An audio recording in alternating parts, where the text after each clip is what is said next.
You're listening to TIP. Welcome to The Good Life. I'm your host, Sean Murray. Today's guest is Elizabeth Samet, professor of English at the United States Military Academy at West Point and the editor of an anthology titled Leadership: Essential Writings by Our Greatest Thinkers. I picked up this book by chance at an airport bookstore in 2015, and it changed my life. The book is a collection of excerpts from some of the greatest writers, thinkers, philosophers, and leaders going back thousands of years.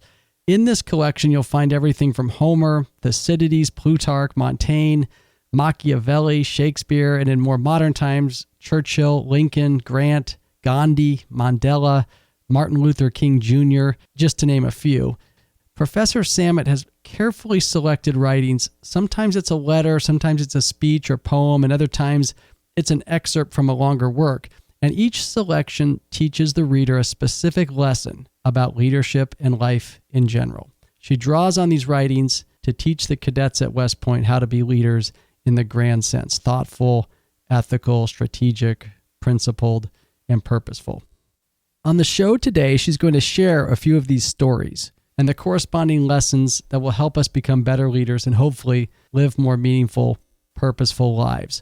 Professor Samet did ask me to read this disclaimer. The views of Elizabeth Samet expressed do not reflect the official policy or position of the Department of the Army, the Department of Defense, or the U.S. government. With that, my friends, I bring you Elizabeth Samet. You're listening to The Good Life by the Investors Podcast Network, where we explore the ideas, principles, and values that help you live a meaningful, purposeful life. Join your host, Sean Murray, on a journey for the life well lived.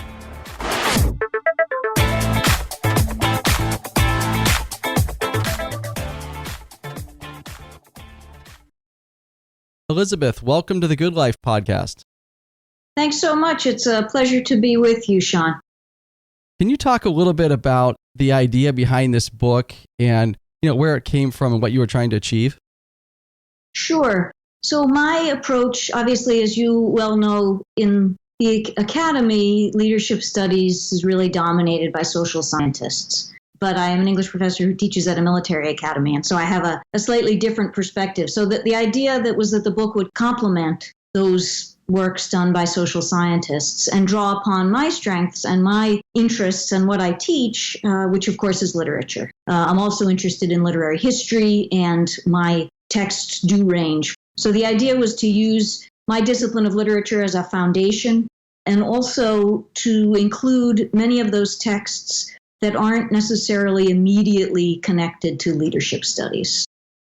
What's the reaction you've gotten from students as far as using text to teach leadership? I know that's a little controversial in some sectors as far as can you teach leadership or can you learn about leadership by reading, or especially reading something that was written 2,500 or 3,000 years ago? Right.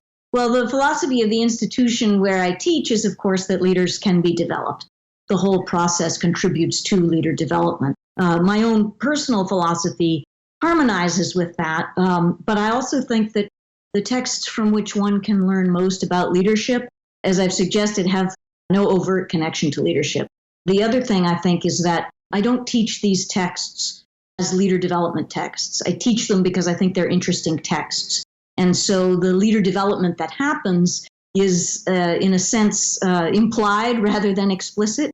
It's not necessarily the end of the goal of these particular readings, but that in figuring out how people deal with various situations in these texts, how people deal with emergencies and crises, how people learn from their mistakes, is something that I think incubates within a person, within a reader, and then the influence may not show for years and years. But I've learned from teaching English for a long time now that it's often a profession of delayed gratification. You never know, maybe until 10 years down the road, what someone has absorbed from his or her reading. Wow, that's so true. Just in the few years that I've had this book with me, I've taken it with me on many trips, read it on planes, in airports, or in hotels, and I'll read a story and it just might have to sink in. I might not figure out right away, how am I going to apply that, or how is that going to show up in my life? And then inevitably 6 months later, a year later, something will happen and it will trigger a memory of, it reminds me of that Aesop fable or one of the essays from Montaigne that I read. The structure of the book I found extremely helpful because when I consider sitting down to read a complete work by Plutarch, or let's just take War and Peace by Tolstoy, for example, my first thought is, oh boy, here's this long work. I'm going to get lost in it. I'm going to be confused. I might invest hours in this. And what am I going to gain? But in this anthology, you give the reader a bite-sized excerpt with a tangible lesson, and it is presented to us in this beautiful story, and it becomes an entree into the world of the writer, and I never got bogged down. And the way you structure and order the selections, there's a natural flow. It's not just random selections. You're actually walking the reader through a personal learning journey. So can you talk about that? Sure. I had in mind the table of contents, which is, there's a table of contents and then an alternate table of contents to organize it by sort of the argument of the book, but then also by fields of interest. So people who work in different kinds of industries or businesses or fields can draw something from the various chapters. I had in mind here trying to think about a book that might be suited to any stage of a career. So the undergraduate thinking about what kind of leader he or she wants to be, to the CEO who thinks perhaps that she's already figured it out, but maybe at a crossroads or may have to learn a new way of doing business. And so I tried to organize it that way. And also, I'm glad to hear that you've written it in the way you have, because my hope was also that one could pick it up and put it down, could read a selection and then take some time and think about it, digest it, and then come back to it. The sort of basic outline of the book, I begin with a section called Studying the System, because I thought that one of the first mistakes that a leader can make, indeed one of the first mistakes that I found a teacher can make, is assuming you know the community with which you're working before you start. And that's often not true. And it requires a certain degree of patience to sort of learn the system, learn the community, learn the business culture, whatever it may be, before attempting to take it in a new direction, get the most out of that community. So I guess that first section counsels a kind of patience. Maybe I'll stop you there, these first four, then go to the next part of the book, because the first four you mentioned, you mentioned studying the system and then knowing the way. And kind of embedded in that is emulating our heroes and risking revision, which is about, adapting, changing. The world's always changing. Your principles might stay the same, but great leaders seem to be able to adjust and flow. I want to just highlight a few texts to give the audience an idea of what you pulled out, what selections from our greatest thinkers and our greatest writers you pulled out. And in the Studying the System, a couple that stood out for me were Thucydides, the great Greek historian and general from the Peloponnesian War, who wrote about a speech by Pericles where he reminds the Athenians who they are. And I had never read that speech before. It really stood out to me. It really struck me as, wow, what a great leader. And how often does a business leader, a military leader, any organizational leader need to, at some times when your back's against the wall, remind people what you're all about or what your strength is to get through some kind of challenge, which of course at the time was Athens was facing a major challenge from Sparta and the plague and some other terrible things that were going on in Athens. And here's Pericles standing up and saying, don't forget what we're all about and where our strength is. Yeah, so this is, as you've suggested, is not Pericles' most famous speech. That would be the funeral oration on which Lincoln modeled the Gettysburg Address. But I really liked this speech for this anthology because it does happen, as you note, in the middle of a crisis, in the middle of this war. And Pericles needs to remind the Athenians of why they got into this in the first place. And also that the reasons they got into the war or the way they felt when they got into the war may not be the same as what they feel now.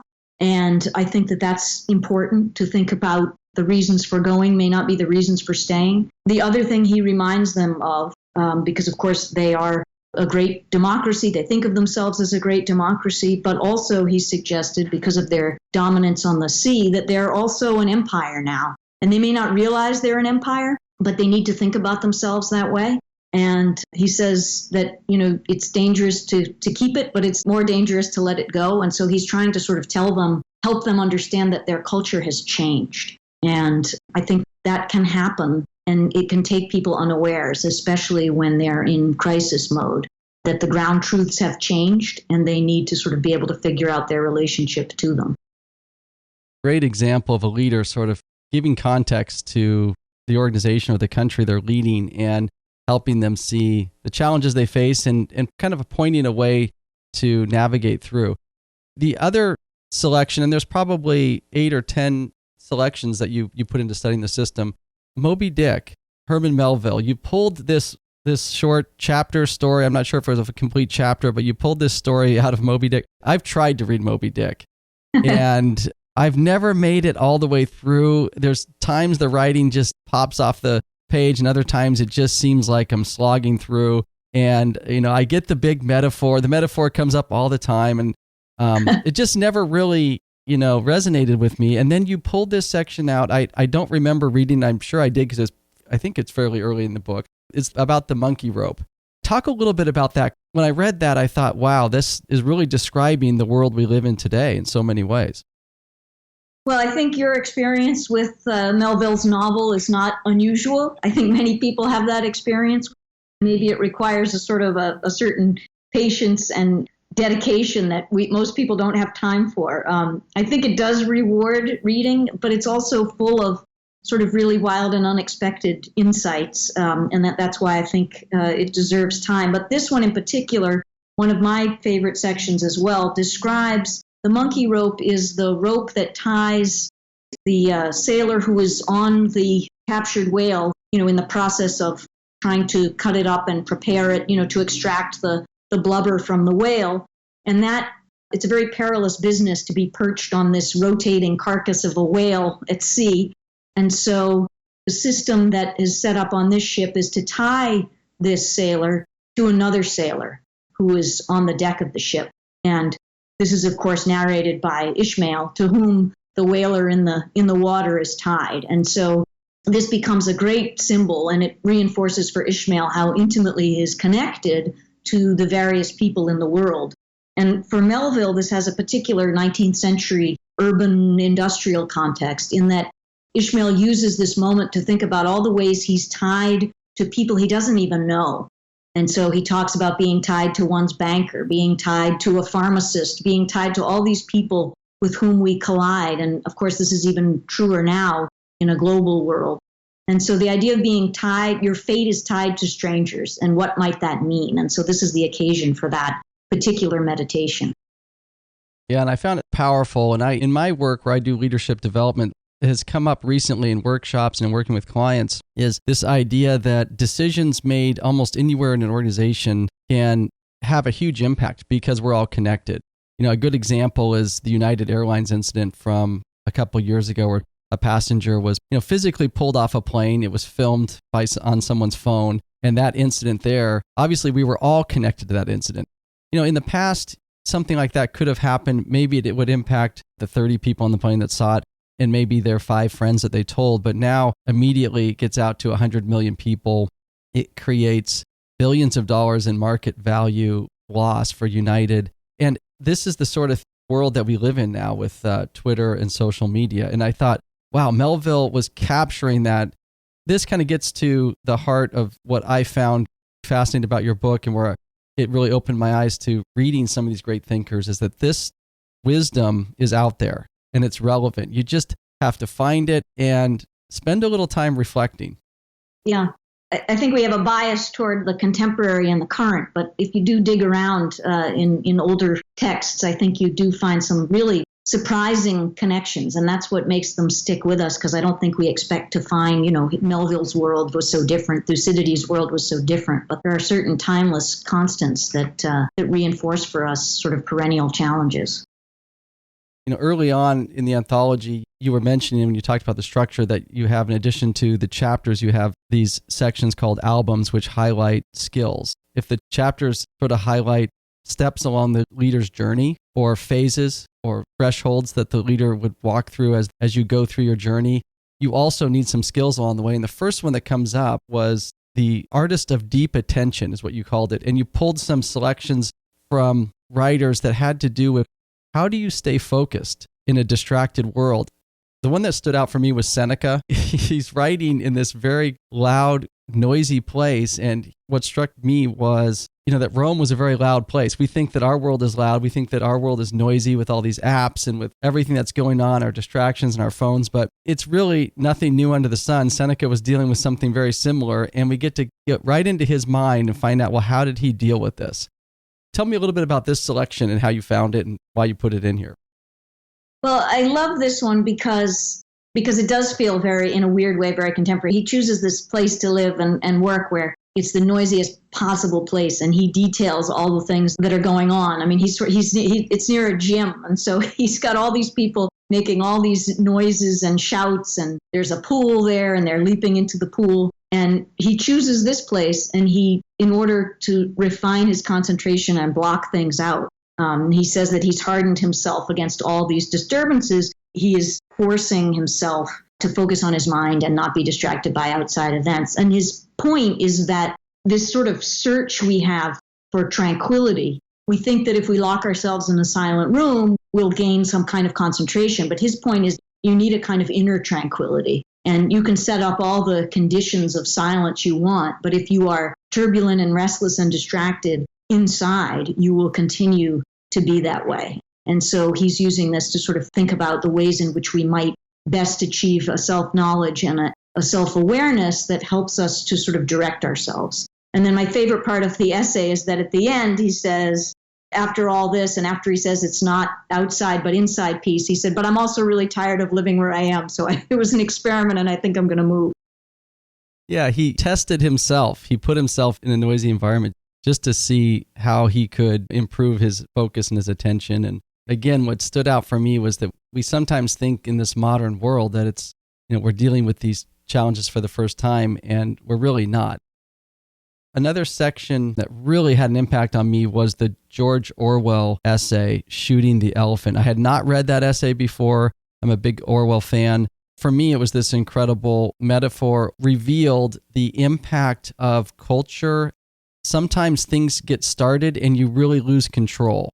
When there's a mob around or when there's people or momentum going in one direction, that you can be incredibly impacted. You can be compelled to do things that you wouldn't normally do because something started, the snowball kind of got going and you got caught up in it. And it can even cross moral line. It can compel you to do something that you wouldn't morally or ethically normally do. You can see it just hits you emotionally when you read that passage by Orwell. Can you talk a little bit about that? I just found that one fascinating. There's an elephant who's gotten out of control and his attendant is nowhere to be found, and he escapes and he's wreaking havoc. And so Orwell is sent out to deal with the elephant, and he ends up shooting it. And he realizes, even as he's about to do it, that it was the wrong thing to do, but he also knows that he has to do it. And he reveals at the end that he has been deformed by this system, by this colonial system. And of course, this is years later after reflecting on it. At the time, he knows it's wrong, but he feels he has no option. And that's where, as you suggest, he crosses this moral line. And I think we see that all the time, that people are unable to extricate themselves soon enough from certain gray areas. And that's really where he finds himself. And he realizes that his own freedom of action and of movement has been destroyed by this whole system. Well, those are some great examples of how to study the system, how to hone your attention. You go into also adapting as you go, a section on risking revision, and then knowing the way.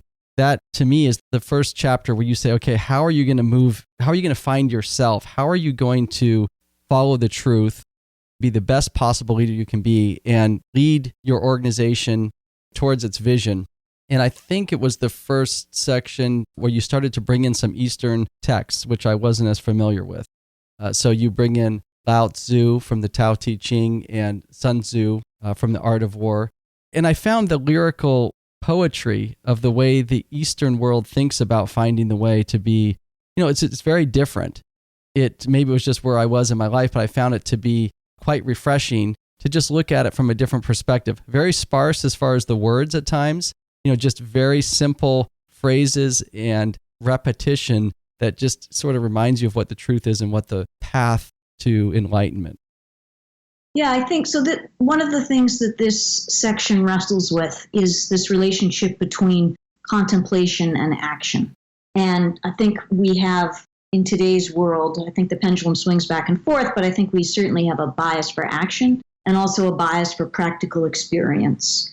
And this chapter was an argument for judgment and thinking rather than leaping to action. And so the inclusion of the poetry sections, because of course poetry takes some time to wrestle with, is an attempt to sort of suggest that sometimes it's this reading and thinking and contemplating and absorbing.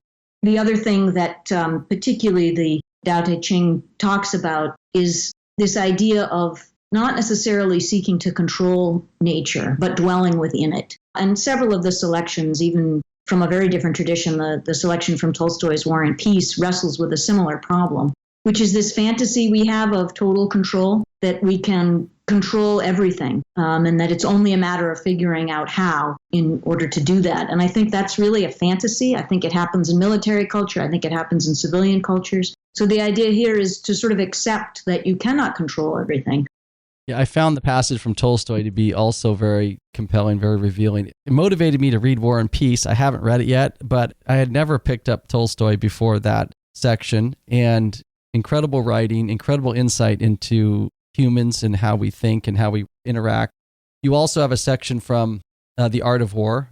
Immediately after that section, you put in another album. It's called Artists of Delay, and I thought it was just a brilliant move because I was reading about finding the way, reading these great thinkers from history, from antiquity, from the Middle Ages. They thought about this deeply, and then here you throw us a curveball.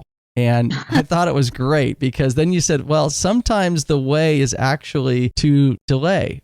The passage that really stood out for me in The Artists of Delay was the wonderful story from Plutarch about Fabius Maximus, which I don't think I'd read that one before either. And maybe you could talk a little bit about that because I thought that was a great lesson. Talk a little bit about Fabius Maximus. Fabius Maximus is one of a series of generals who's charged with defeating Hannibal, the great Carthaginian general who threatens Rome. Nobody seems to be able to figure Hannibal out. He's a great commander. He's very far, of course, from his home base, and he's creating havoc. And so a lot of Romans think that the best way to do this would be to be aggressive and to go after Hannibal and force him into the field and fight with him. And that seems to be the Roman way of doing things. And Fabius Maximus decides no, he's going to take advantage of his comparative strength of supply, closer as he is to his base, and the fact that Hannibal is in enemy territory. So he instead decides to make it a war of waiting, to wait Hannibal out and deplete his strength in that way. And all the other Romans don't understand this as a good way of doing business. And they say, they counsel, this is terrible. What are you doing? You're allowing Hannibal to sort of lord it over you. And this is really kind of embarrassing. And Fabius Maximus withstands a great deal of pressure from those in his army who think that this is just not an appropriate way to make war. And he waits Hannibal out. And it's a very unpopular course of action, but ultimately a successful one. As I recall, there was another younger general who sort of got tired of waiting and said, give me some troops. I'm going to go out and solve this problem, right? I'm not going to be weak like you. I'm going to go out there. I'm going to take on Hannibal. I'm going to take him straight on and solve this problem right away and restore our Roman honor. It doesn't go well for that younger general. Everyone then looks back at Fabius and says, well, maybe Fabius kind of knew what he was doing. We should listen to Fabius and listen to the wisdom of the older general who's been around and knew to use the strengths that Rome had and to use Hannibal's weaknesses against him. And it ended up being a great strategy, but it wasn't easy. He took a lot of heat. It's a great reminder for leaders that if you've got a strategy and you believe in it, that it's not always going to be popular and you're going to have to stick through. And sometimes the best strategy is not necessarily to go out swinging and fighting. Right. And there's a point where Plutarch says the only one who appreciated Fabius's strategy was Hannibal, right? And that all the Romans thought it was terrible. But I think it's easy to confuse a strategy of delay or waiting or patience or restraint with indecision. Those aren't the same things, but they sometimes look alike. Yes. And that's where wisdom really comes into play. And that's where going back and reading these texts and making that a part of your leadership development practice is an important piece. To know the difference between indecision and delay, to have the conviction that you're on the right path, that you're not just being indecisive, but this is the strategic way. The strategic way is to wait it out, to let your competitor kind of play out their strategy and deplete their resources, and then you're going to go do whatever you're going to do. So at this point, you move on to cultivating trust and negotiating world and self.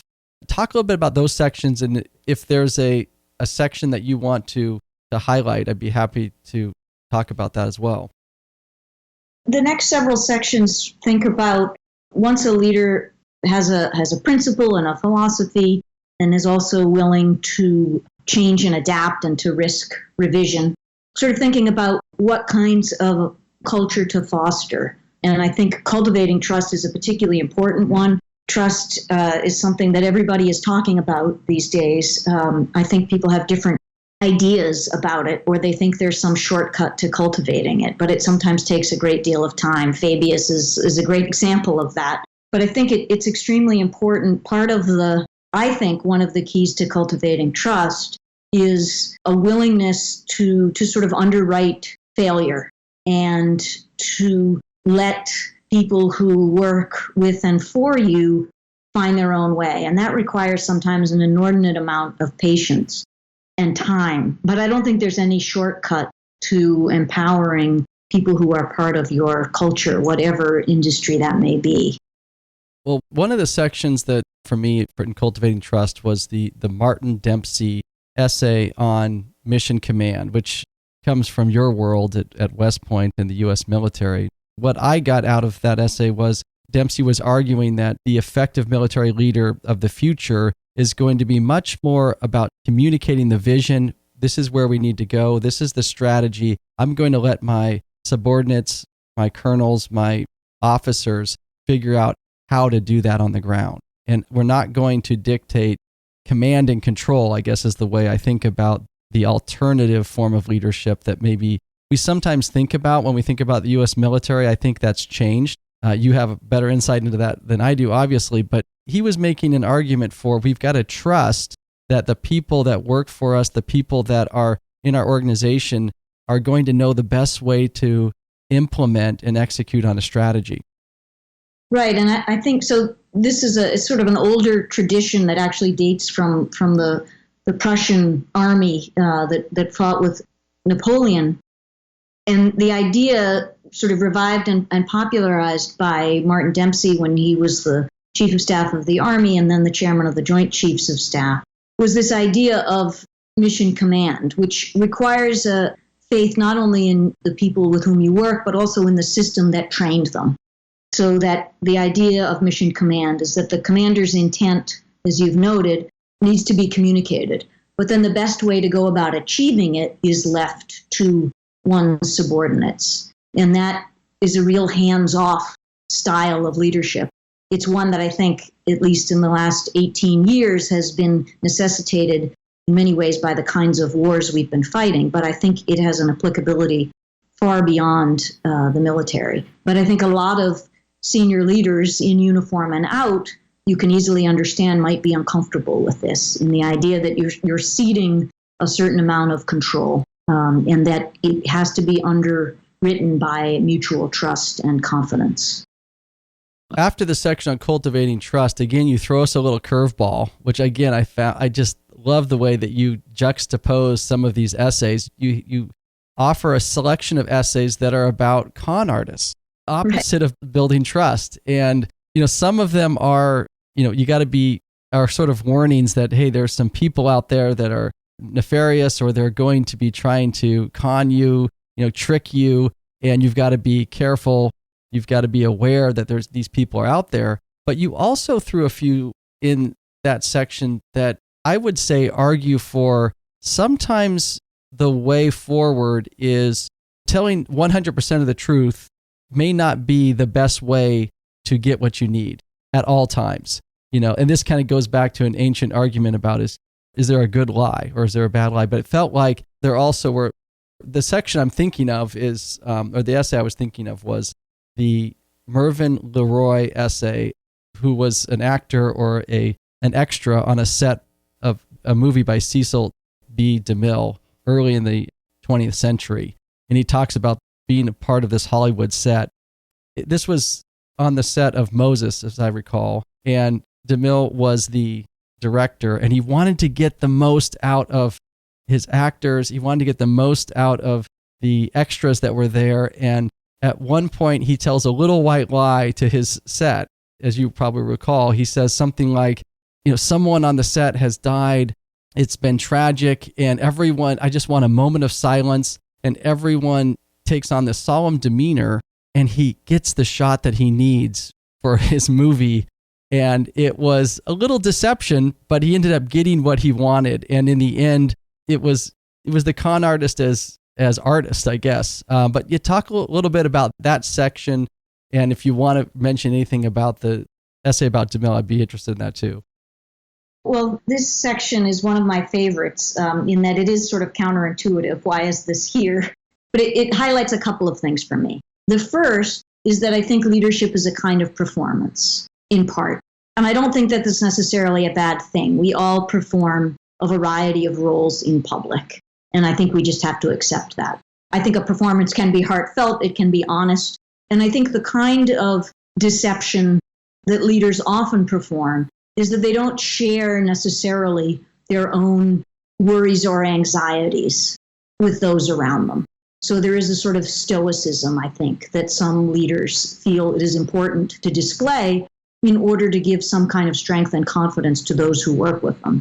Then, of course, there is the other kind of performance, the kind of con game that I think Cecil B. DeMille illustrates there, in that he makes up this story about the cast member in order to get everybody. He asks for a moment of silence, and everybody is so moved by this that as you suggest, he gets exactly the take that he wants. So, I mean, there, it's on a movie set, and it's all about a kind of performance. But I think it illustrates the sort of fine line between those kinds of performances that seem to be consistent with one's principles and other kinds of performances, which are outright deception, and which, I don't think I would recommend to any leader in terms of being consonant with a kind of healthy principles and a healthy culture. But I also think the other reason I included it was that I think people need to be on guard against those kinds of performers, because let's face it, con artists are out there, and we need to be armed against them. Absolutely. And again, it's wisdom that's going to help you realize and navigate through those challenging pathway there between cultivating trust and being a performer at times. I think Warren Buffett and Charlie Munger are great examples of leaders who have a certain performance. There's a certain aspect of their character that they live up to when they're talking to the press and when they're in front of their shareholders in Omaha. And you did put an essay in about Buffett towards the end. But before we get there, moving on from cultivating trust, there's a section on negotiating the world and self. This was my first introduction to Montaigne. You put an essay in here. It's called Of Cannibals. Maybe you could talk a little bit about Of Cannibals, because that essay resonated with me, and then I decided to read the whole book of essays. And I did get through that. Yeah, I mean, I think he is absolutely an original. He has a kind of modernity that we wouldn't necessarily associate with this 16th century Frenchman. These essays are really experimentation, and that's what I think keeps them so fresh and engaging to 21st century readers. And he ranges wildly in his topics, from cannibals to cowardice. And in this case, in Of the Cannibals, he's talking about this idea that what is a barbarian, right? And he thinks that, of course, Europeans think everybody else is a barbarian, just as the Greeks thought everyone who didn't speak Greek. That was, of course, the original meaning of barbarian. And so he talks about savagery. He talks about exploration to the New World and the Europeans' assumption that they are entering a savage culture. And he really uses this clash between old and new world to reveal the savageries of European culture and the primitive nature of the cruelty that he sees exerted every day. He has lived through the religious wars of France, which were absolutely brutal. So he uses this occasion of a meeting between New World and Old to reflect on his own culture and to see his own culture anew. And I think that ability to stand outside one's own culture and see it afresh is crucial for anyone. Absolutely. There's a passage in that essay where he's describing this native tribe. Few of the tribal members actually came over to France and met the King of France, and Montaigne had a chance to be at the court, talk to these tribal leaders from the area near Brazil. They were sort of stunned by the poverty they saw in Europe, the disparity in wealth, the extreme wealth of the court, and then walking in the streets of Paris and seeing beggars and the poverty. And they said, we view our brothers as one half of ourselves, and we would never stand for treating each other like this because we are all connected. I guess that's an example of when you go back and read some of these great writers and thinkers, there will be passages, maybe it'll be a little different for you as a reader than it was for me or for anyone that picks this up, but you will find passages that will stick with you and guide you at times when you absolutely need them. And that was one passage that stuck with me and actually motivated me to read the rest of Montaigne. So you then move on to taking responsibility and learning from failure. Talk a little bit about those two sections. Sure. So the idea of taking responsibility can mean sort of very local question, taking responsibility for oneself, but also thinking about all those things we are responsible in a larger sense. And that's why I include as the last selection in this chapter something from Rachel Carson's Silent Spring, in which Carson challenges her readers by insisting that responsibility for the environment belongs not just to leaders, but to everyone. But I think this idea that we are responsible to subsequent generations is something that leaders have interpreted in a variety of ways. And that can be just sort of thinking about their own legacies in a given organization, or, and this requires a great deal of imagination, thinking about future generations. So then you move on to a selection of essays around learning from failure. I thought this was also brilliant because any leader who goes out into the world and tries to change things, tries to implement their vision, it never goes perfectly. There's always going to be obstacles. There's going to be setbacks. There's going to be events that can be interpreted as failure. And often they are just another step in the journey of the leader as far as learning about the world, learning about themselves, and another step towards the eventual goal. It was just, that's the way that they got there. What stood out for me in this section, you've got a number of you got Herodotus, which is a wonderful story. You got Plutarch on Alexander. But what stood out to me was Ulysses S. Grant's essay from his autobiography, A Valuable Lesson, when he reflected back on his campaign in the Civil War. Grant's writing is amazing. You motivated me to go back and read Grant's autobiography. I haven't done that yet either, but wow, it did make me want to go back and read him. Well, Grant has been my companion for a long time now. In fact, I just edited an edition of the memoirs. They've been very important to me, and I like to teach them as well. I just taught them in a Civil War literature class, and they're very unusual for the period and the way he writes about war, and also about the way that he explores some of his own shortcomings and failure.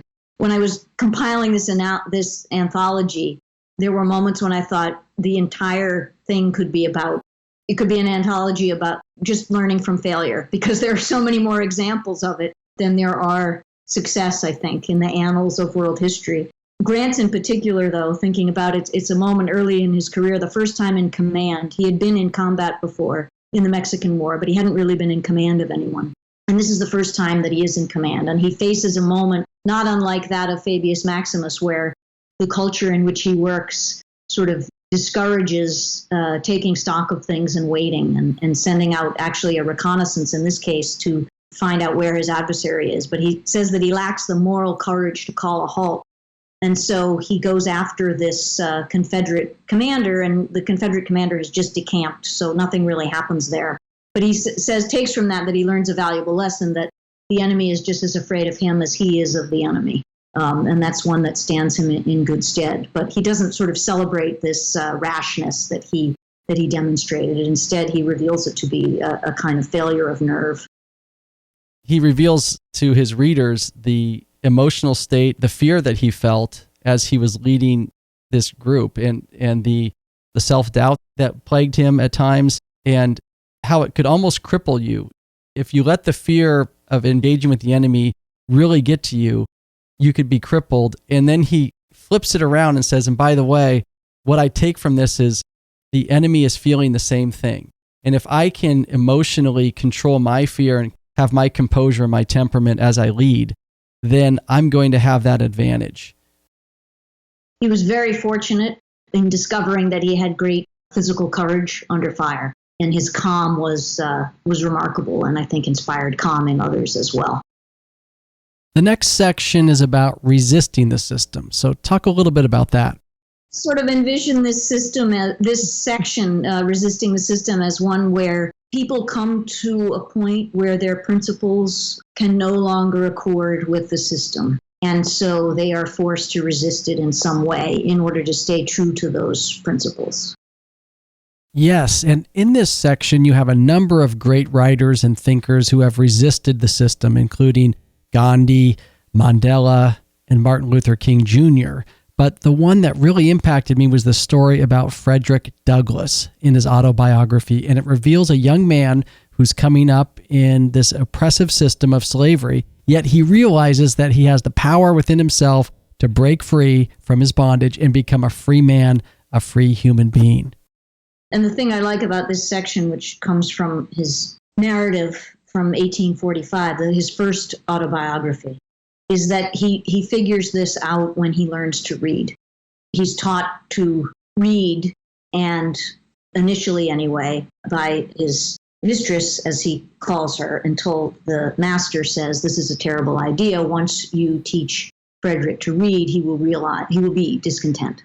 He will sort of figure out the system. And Douglass admits that he didn't really understand his own enslavement until he learned how to read, and thus thought of himself as a human being for the first time. And it's a very powerful realization, and it does make him discontent, and it makes him realize ultimately, although there are many setbacks along the way, that he must escape this bondage.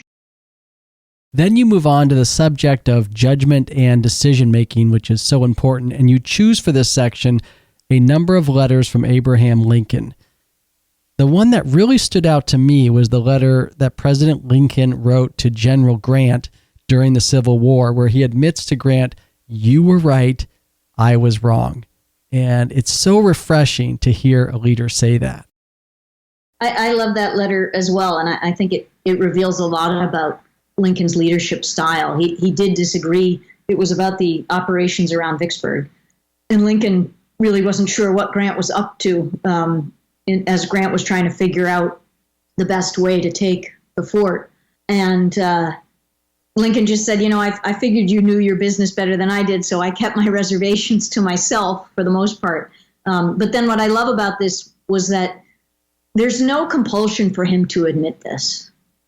It's purely voluntary, right? Grant would never know, and no one else would know, but he has enough confidence as a leader to admit that he's wrong. And I think it really helped to cement what turned out to be a phenomenal working relationship between Lincoln and Grant that sustained them for the rest of the war.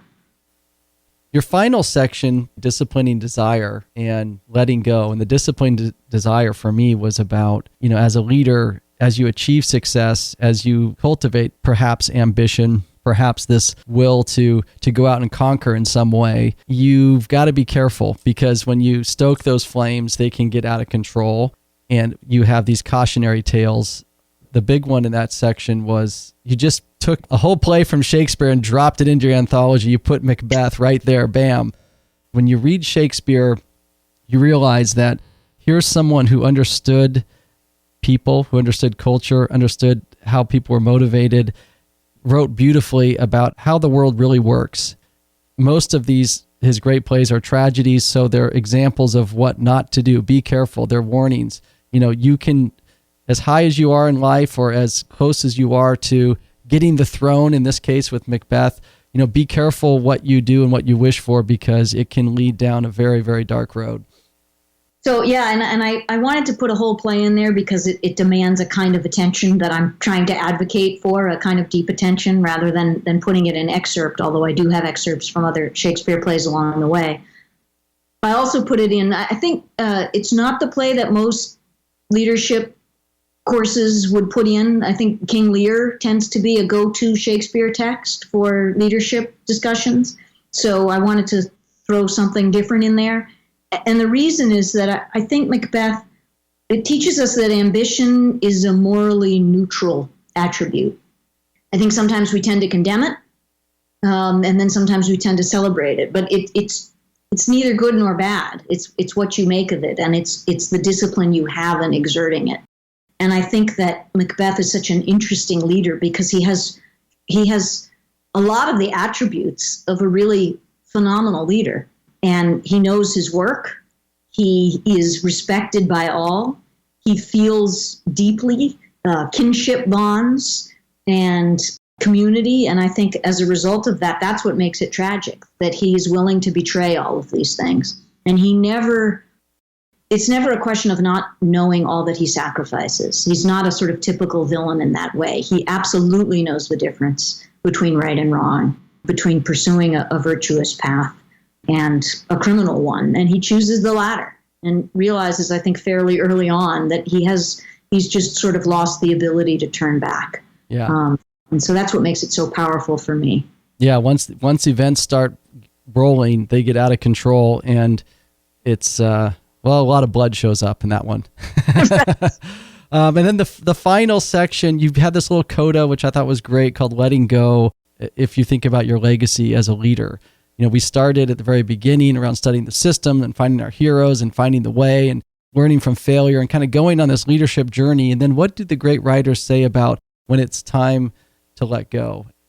So I was really interested at this point, after what I hope was taking people on a journey, beginning with studying the system, beginning with learning about those organizations of which we're a part and which we might hope to lead one day. And then thinking about this really hard thing, which is this overwhelming question of legacy. And I think people sometimes get so consumed with it that they lose sight of what is actually in the best interest of the organization. So that it becomes about them, it becomes their story, rather than the organization's story. And so the most elegant way to let go, I was sort of thinking about. And so I have some poems here about people who don't let go very easily. Queen Elizabeth returns in this, just thinking about what it means to be toward the end of one's career or of a chapter in one's career.